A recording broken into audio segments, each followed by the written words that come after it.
Les femmes croyaient ce que disait le Seigneur, tandis que tous ses disciples ne pouvaient pas comprendre ce que notre Seigneur disait si clairement. Et Marie comprit, Matthieu 26, 2-12.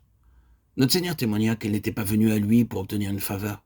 Il était tout à fait évident qu'elle n'était pas malade. Elle n'était pas venue pour exposer quelques problèmes. Elle était venue pour le préparer pour son ensevelissement, Jean 12, 7.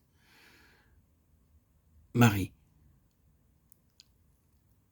avait oint le Seigneur parce qu'elle était reconnaissante de ce que le Seigneur Jésus avait fait en ramenant Lazare à la vie. Alors qu'elle avait oint ses pieds, son cœur était plein de gratitude. Matthieu 26, 12. Elle n'avait aucun motif personnel. Elle avait cru ce que le Seigneur leur avait dit. Ces paroles avaient été adressées par le Seigneur bien des fois à ses disciples, de même qu'à bien d'autres. Mais ils n'avaient pas cru. Elle, Marie, croyait. Aussi vint-elle pour loindre. D'une certaine manière, ses yeux avaient été ouverts et elle commençait à comprendre qu'il donnait sa vie volontairement pour le monde entier. Jean 10, 11, 15, 17, 18. De façon claire, le Seigneur avait annoncé à ses disciples qu'il allait sacrifier volontairement sa vie pour ses brebis. Il ne cherchait ni à les faire pleurer, ni à s'attirer leur sympathie. Il disait, ne vous inquiétez pas de ma souffrance. Aucun homme n'a de pouvoir sur moi. Je vais donner ma vie volontairement afin que les brebis puissent entrer dans ma bergerie. Pas un seul homme ne crut ces paroles. Seule cette simple femme crut qu'il allait mourir en tant qu'agneau de Dieu. Peut-être, pensait-elle, je sais maintenant pourquoi Jean-Baptiste a dit, voici l'agneau de Dieu qui ôte le péché du monde. Car le Seigneur Jésus leur disait maintenant que dans 2 jours ce serait la Pâque, et que le jour de la Pâque, il allait mourir à leur place, comme l'agneau de Dieu. Croyant cela, cette femme, Marie, apporta un vase d'albâtre, contenant un parfum très coûteux, Matthieu 26, 7. Je ne sais pas quel était réellement le prix. Peut-être était-il de 300 deniers, Marc 14, 5. Cela peut avoir été l'estimation du prix du parfum. Mais selon l'évangile de Matthieu, c'était un parfum de grand prix. Ce prix ne pouvait pas être estimé par quelqu'un de la foule.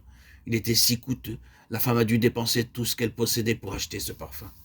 Généralement, un tel parfum n'était utilisé que par les gens riches dans des occasions spéciales, comme les mariages et seulement par l'épouse et l'époux. Seule une famille riche pouvait utiliser un tel parfum, pas une famille pauvre. Tout ce que possédait cette femme avait dû passer dans l'achat de ce vase de parfum pour l'acquérir. Elle avait dû endurer beaucoup de souffrances, de sacrifices et de peines. Puis elle l'apporta au Seigneur Jésus, brisa le vase et répandit le parfum sur lui. Marc 14, 3. Généralement, le vase avait un tout petit trou pour verser le parfum car il devait être conservé longtemps. Son propriétaire ne voulait pas le déverser juste sur une seule personne. Il pouvait être ainsi gardé pendant des années. De plus, c'était un parfum agréable tellement puissant qu'une seule goutte était nécessaire. Mais cette femme voulait verser tout le parfum sur le Seigneur. Elle ne voulait pas garder une seule goutte pour elle-même ou pour d'autres. Il aurait pu en rester sur le bord du vase, mais elle voulait que chaque goutte soit versée sur lui. Aussi nous lisons dans Marc 14 qu'elle brisa le vase. Il ne restait rien maintenant. Elle lui versa tout sur la tête et son corps entier dut-il être oint.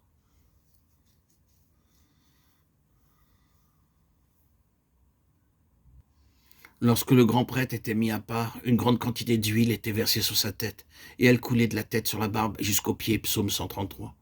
Ainsi l'onction était répandue sur le corps entier. Si nous gardons nous-mêmes sous la direction du Seigneur Jésus, nous, en tant que son corps, l'Église, avons part à l'onction qui est versée sur sa tête. Cette femme voulait loindre et le reconnaissait comme le roi des rois. Cette onction n'était utilisée que pour le grand prêtre, les mariés et les rois. Même actuellement, lorsque le roi d'Angleterre est mis à part, on loin cette femme alla vers le Seigneur, sachant qu'il était le grand prêtre, l'époux céleste et le roi des rois. Quelle foi! Les autres l'entendirent, mais ne le comprirent pas.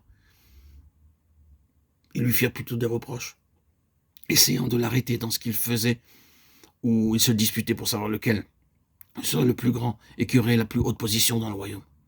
Et seule cette femme voulait exalter le Seigneur Jésus. Elle ne pouvait rien faire d'autre. Aussi elle vint pour loindre, déclarant par cet acte, « Maintenant, Seigneur, je crois que tu meurs pour le monde entier. Tu l'as dit. Tu donnes ta vie pour les brebis et tu meurs comme l'agneau de Dieu. Tu es mon créateur, mon roi et mon sauveur.